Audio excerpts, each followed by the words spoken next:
The city was dead. Buildings stood like hollowed-out corpses, their skeletal remains jutting into a perpetually gray sky. Ash coated everything, carried by winds that howled through the empty streets. Eliot Kane tightened the straps of his scavenger's pack and adjusted the respirator over his face. Every breath tasted faintly metallic, a reminder of the spores lingering in the air, invisible but lethal.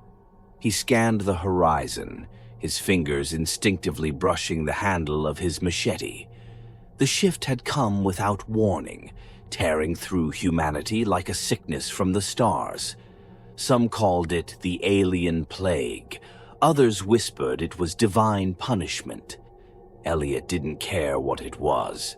The only truth he clung to was that survival demanded silence, speed, and an unflinching willingness to do what had to be done.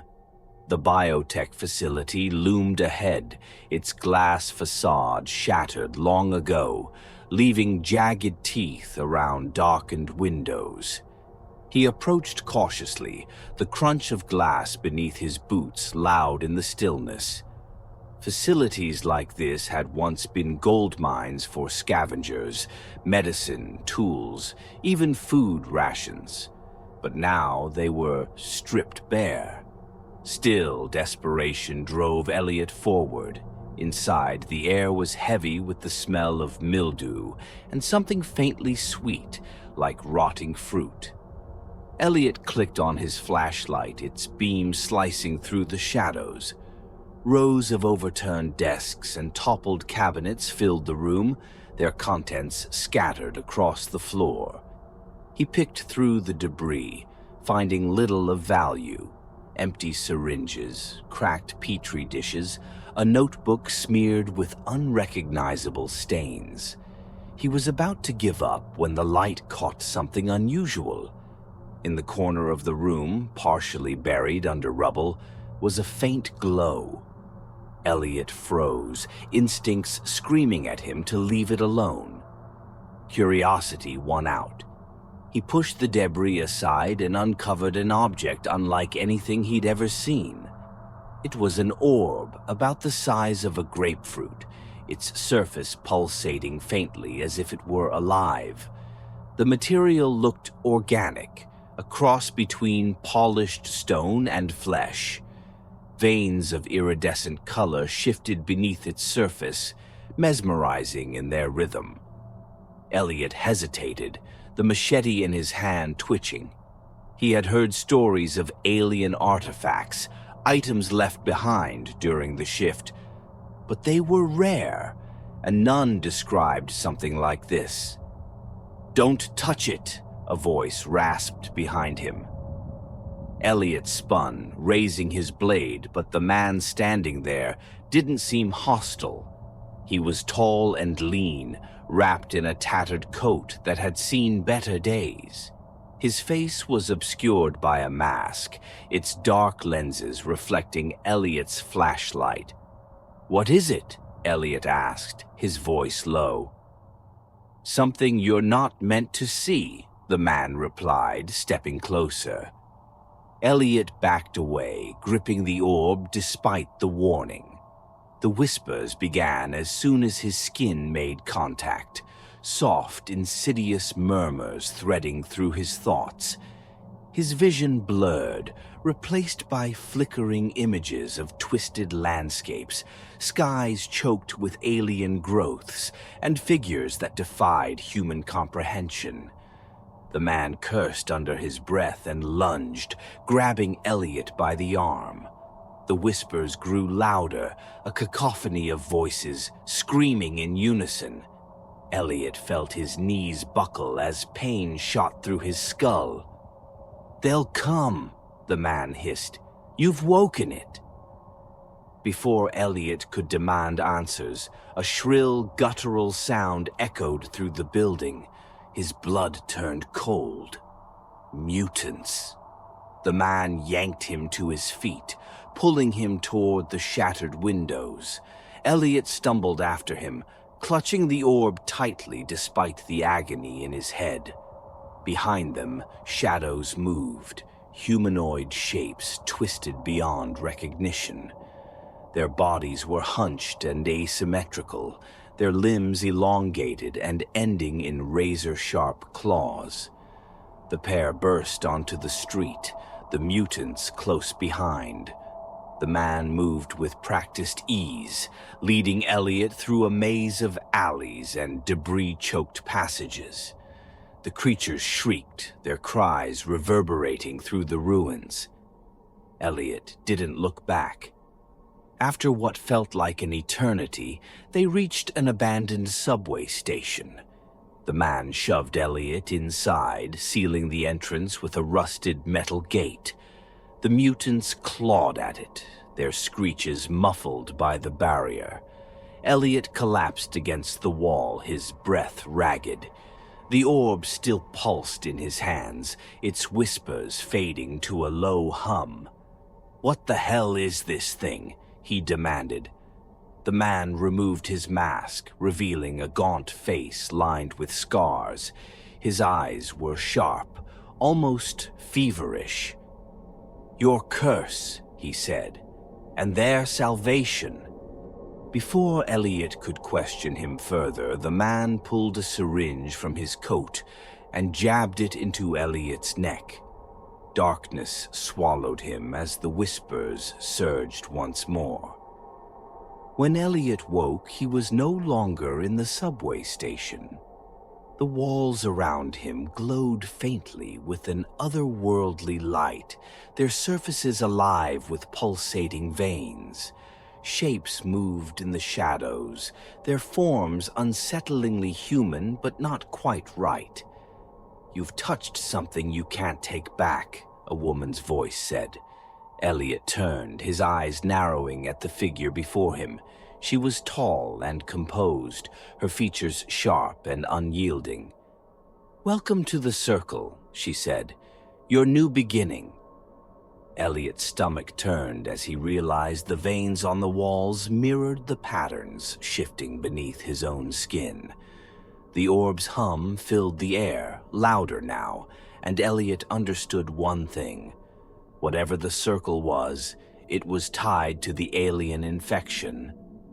And so was he. Eliot woke to a faint, rhythmic pulsing that seemed to emanate from the walls themselves.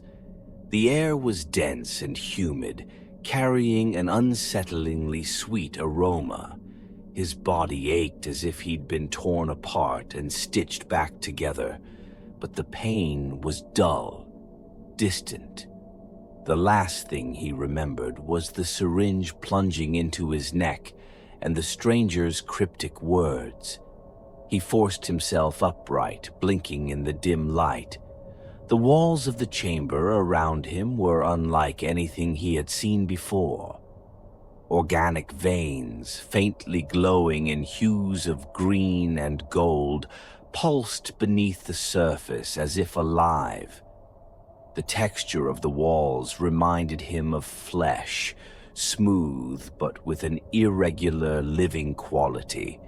He touched his arm instinctively and froze. Beneath the surface of his own skin, something moved. Veins that hadn't been there before pulsed faintly, carrying not blood but something thicker, darker.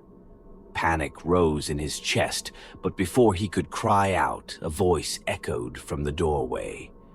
"You're adjusting faster than most." Eliot turned sharply to see a woman standing at the threshold.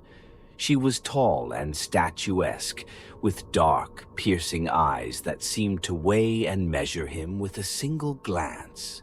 Her presence was commanding, her tone steady. "Who the hell are you? Where am I?" Eliot demanded, his voice hoarse. The woman stepped into the chamber, her movements graceful, yet unnervingly deliberate.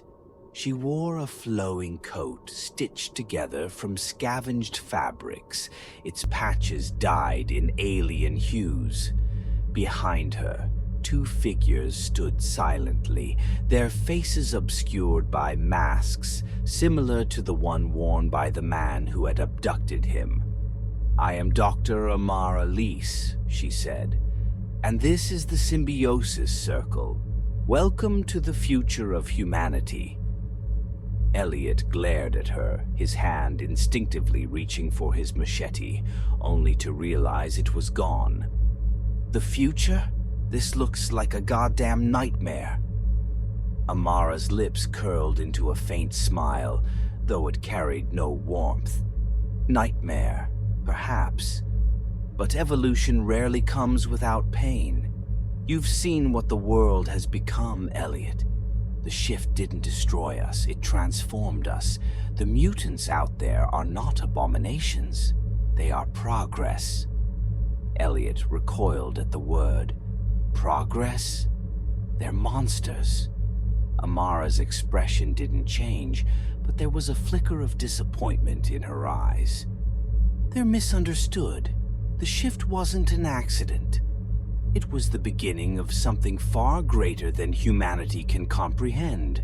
And you've been chosen to help us understand it." Eliot wanted to laugh, but the unease twisting in his gut stopped him. "Chosen? I didn't choose anything. You drugged me and dragged me here." She took a step closer, her gaze unwavering. "The orb you found chose you. Do you think that was a coincidence? It connected with you because you have the potential to survive this transformation." Eliot didn't respond, his mind racing. The orb. He still felt its hum deep in his chest, faint but persistent. "You don't believe me," Amara continued. "Come, see for yourself." She gestured toward the doorway, and the masked figures stepped aside. Eliot hesitated, every instinct screaming at him to refuse, but curiosity, or maybe desperation, forced him to follow. They walked through dimly lit corridors, the organic walls throbbing with a sickly rhythm. Occasionally they passed others, people with translucent skin, their veins glowing faintly, or eyes that reflected light like an animal's. Some moved with unnatural grace, their limbs slightly too long, their fingers ending in sharp points. Eliot fought the urge to retch. "What have you done to them?" he asked, his voice shaking. Amara didn't look back. "We've embraced what the shift brought us. While the world outside hides in fear, clinging to the remnants of their dying species, we've accepted the inevitable. These people are no longer fully human, but they are alive. They are thriving." They reached a vast chamber, its ceiling lost in darkness. In the center was a massive structure that pulsed with light and movement, as if alive. Eliot realized with growing horror that it was alive, a mass of flesh and veins, its surface studded with alien growths. Tubes of translucent material extended from its base, connecting to chambers filled with writhing figures. "This," Amara said, her voice reverent, "is the Prime." Eliot took an involuntary step back. "What the hell is that thing?" "The Prime is our greatest achievement," she said. "A hybrid of human and alien biology. It produces the spores that allow us to evolve, to merge with the alien organism. With it, we can accelerate the transformation and bring humanity to its next stage." "You're insane," Eliot muttered. "This isn't evolution, it's a nightmare." Amara turned to him, her eyes cold. "You think you're still human? Look at your arm, Eliot. Look closely." He glanced down and froze. His skin, already translucent, had begun to stretch unnaturally. His veins pulsed in rhythm with the walls around him. He could feel something inside him shifting, growing. "No," he whispered, stumbling back. "This isn't happening." "It's already begun," Amara said. "The orb unlocked the potential within you. Soon, you'll see. This isn't the end, Eliot. It's the beginning." Before he could respond, alarms blared, echoing through the chamber. Amara's expression darkened. "The Vigilant," she said, her voice sharp. "They've found us." Panic swept through the chamber as figures rushed past, their altered forms moving with inhuman speed. Amara turned to Eliot, her gaze hard. "You have a choice to make," she said. "Stay and help us protect the future, or return to the dying world you came from. But know this. Either way, the shift will claim you."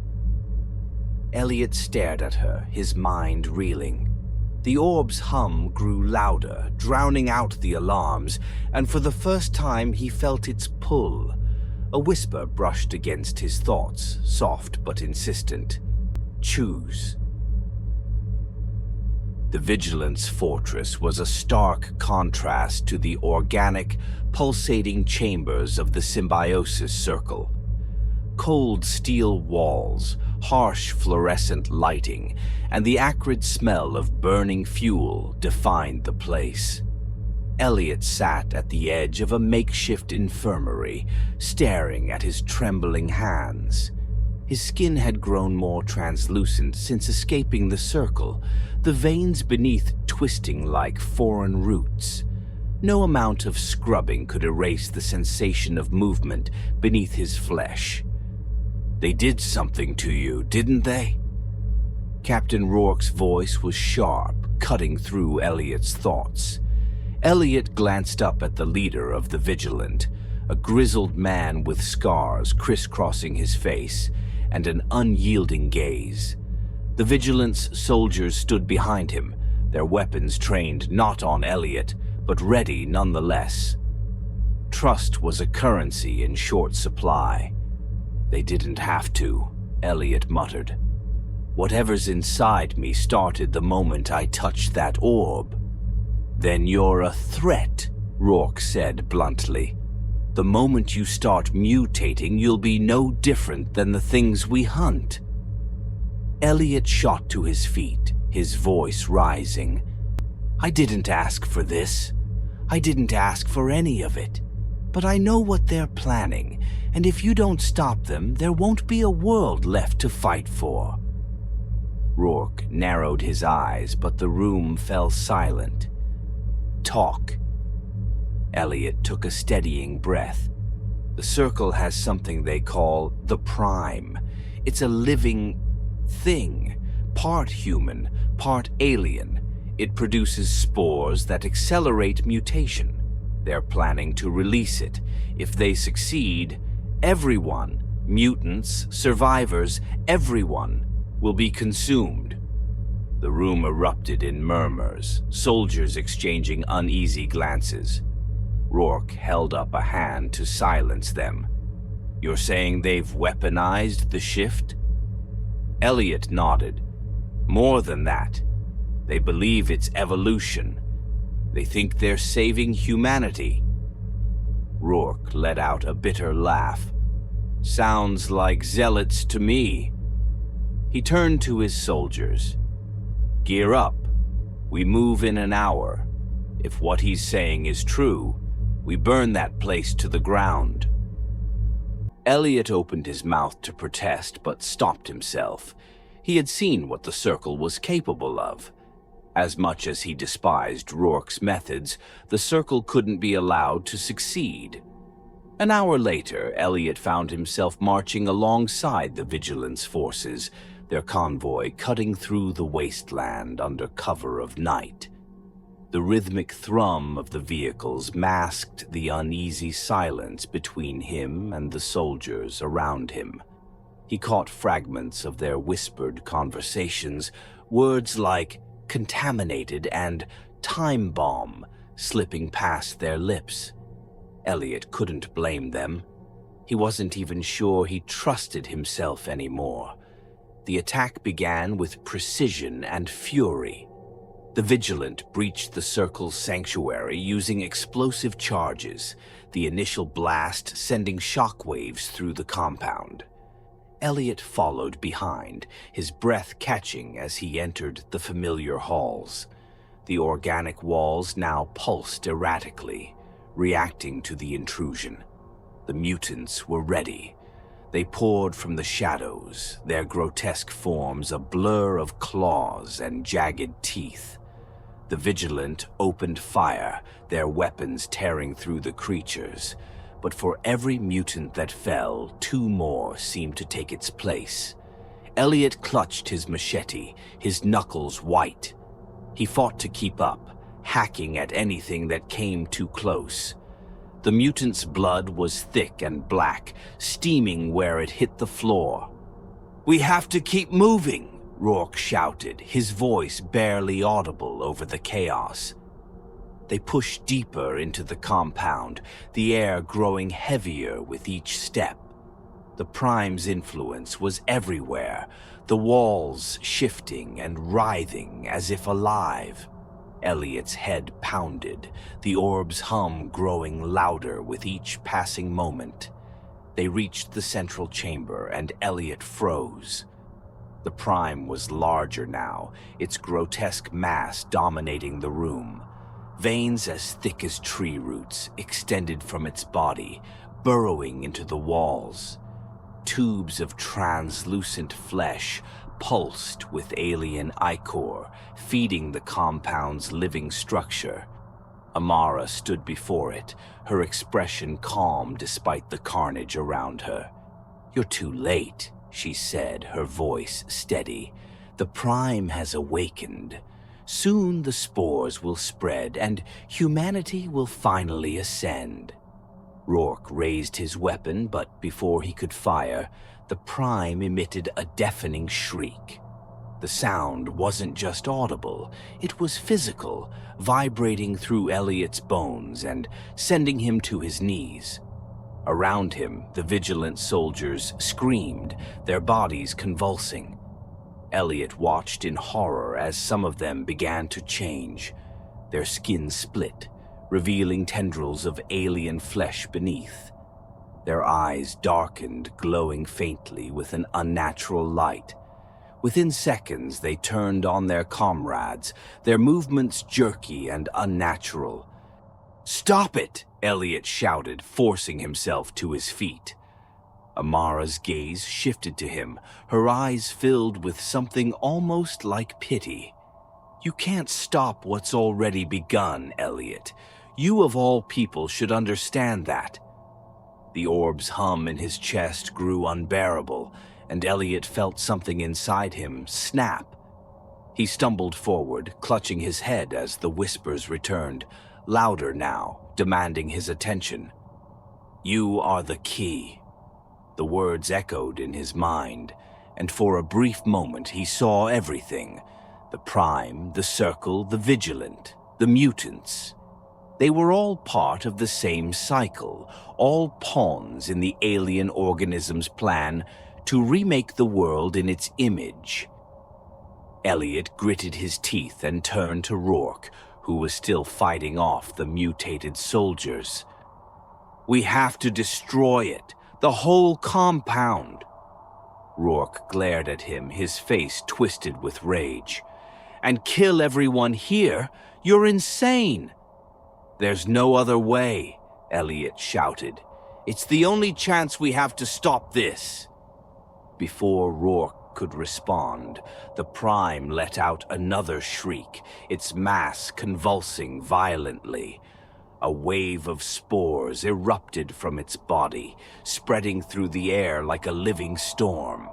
Eliot grabbed his respirator, but it was too late. He could already feel the spores in his lungs, their influence spreading through his veins. He turned to Amara, who was smiling now, her arms outstretched as the spores enveloped her. "This is the future," she whispered, her voice barely audible. Eliot's vision blurred and he fell to his knees as the world dissolved into chaos. The world around Eliot was a nightmare of writhing shapes and alien screams. The chamber pulsed as though alive, the walls shifting and expanding with each beat of the Prime's massive, grotesque body. The spores hung thick in the air, a shimmering haze that clung to everything, forcing Eliot's breaths to come shallow and labored. He could feel them working inside him now, fusing with his blood, with his thoughts. The whispers had become deafening, drowning out the chaos around him. It is inevitable. Amara stood at the base of the Prime, her head tilted back, her arms raised as if welcoming salvation. The spores danced around her, glimmering like fireflies in the dim light. She turned to Eliot, her gaze soft, almost maternal. "This isn't a tragedy, Eliot," she said, her voice calm despite the carnage around her. "It's a birth, a new beginning for all of us. You've felt it too, haven't you? The connection, the unity. You can't deny what you've become." Eliot staggered forward, clutching his chest. His skin was translucent now, his veins glowing faintly with an alien light. He felt stronger, faster, but it wasn't his strength. It wasn't his body anymore. He looked at his hands, trembling with rage and fear, and then up at Amara. "This isn't unity," he spat. "It's erasure." Amara stepped closer, her smile never wavering. "We're not being erased, Eliot. We're evolving.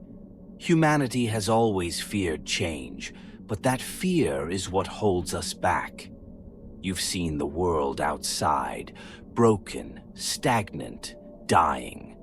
The shift is the only way forward."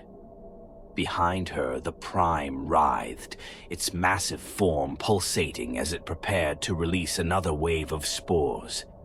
Eliot's eyes darted to the tubes connecting it to the compound's walls, feeding its grotesque growth. He could see the weak points, the places where a well-placed explosion could sever its lifeline. Rourke's voice cut through his thoughts. "Kane!" Eliot turned to see the vigilant leader, battered and bleeding but still alive, dragging himself toward him. The surviving soldiers were few, their faces pale beneath the grime, their eyes hollow with despair. "We've planted charges," Rourke said, his voice rasping. "The whole place is rigged, but someone has to stay behind to detonate them manually." Eliot's stomach dropped. "There's no remote trigger?" Rourke shook his head, coughing violently. "Not enough time. If we don't blow it now, those spores will spread across the whole damn region, maybe the whole planet." The weight of the words settled over Eliot like a shroud. He looked around the room at the soldiers who had fought so hard to survive, at Amara who stood unwavering in her belief, and at the Prime, a monstrous symbol of everything the shift had taken and twisted. "You are the key," the whispers said again, louder now. Eliot's hands balled into fists as he turned to Rourke. "Get your people out of here." Rourke froze, his eyes narrowing. "What are you saying?" "I'll do it," Eliot said, his voice steady. "I'll stay behind." "No," Rourke barked. "You don't have to." "Yes, I do," Eliot snapped, cutting him off. "This started because of me. That orb chose me and I brought it here. I have to end it." Rourke hesitated, his jaw clenching as he stared at Eliot. Then, with a reluctant nod, he turned to his remaining soldiers. "You heard him. Move out." As the vigilant retreated, Amara stepped closer, her expression unreadable. "You're making a mistake," she said softly. "Even if you destroy this place, the shift will continue. The spores are already out there. Humanity's transformation is inevitable." Eliot met her gaze, his jaw tightening. "Maybe, but I'm not going to let you decide how it happens." Amara sighed, a flicker of sadness crossing her face. "I'm sorry you can't see the beauty in this, Eliot, but I suppose every birth requires sacrifice."